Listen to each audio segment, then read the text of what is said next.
এই মুহূর্তে যারা আওয়ামী লীগ এবং বিএনপির এই বিরোধকে নিয়ে যারা ব্যবসা করতে চাচ্ছেন বা করছেন, যারা লাভবান হওয়ার চেষ্টা করছেন, তাদের মধ্যে সব দিক থেকে এগিয়ে আছে জামায়াত ইসলামী বাংলাদেশ। তো আপাত দৃষ্টিতে জামাতকে যখনই আপনি ক্যালকুলেশন করতে যাচ্ছেন, সঙ্গে আপনি সেখানে এনসিপিকে পাবেন, ডক্টর মোহাম্মদ ইউনূসকে পাবেন, রাষ্ট্রশক্তিকে পাবেন, তারপরে সেখানে আপনি চরমোনাইকে পাবেন, অন্যান্য ইসলামী দলগুলো পাবেন, এবং গোপনে আরেকটি সন্দেহ, নাম, অবিশ্বাস সেটাও পেয়ে যাবেন। তা হলো তলে তলে ভারতের সঙ্গে আওয়ামী লীগের সঙ্গে জামাতের একটা যোগাযোগ চলছে। হয়তো না, হয়তো একেবারে অসম্ভব, কিন্তু এই যে প্রচারণা চলছে, এটা রাজনৈতিকভাবে জামাতের যে আত্মবিশ্বাস যে পর্যায়ে নিয়ে যাচ্ছে, তার বিপরীতে বিএনপি ক্রমশ যেভাবে একা একা রাজনীতি করছে, যেভাবে একাকী হয়ে পড়েছে, এবং যেভাবে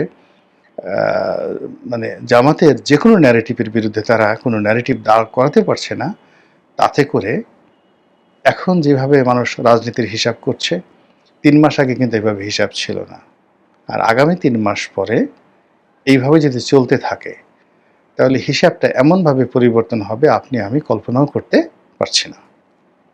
মহান আল্লাহ আমাদের সবাইকে হেদায়েত দান করুন এবং হেফাজত করুন। আসসালামু আলাইকুম ওয়া রাহমাতুল্লাহি ওয়া বারাকাতুহু।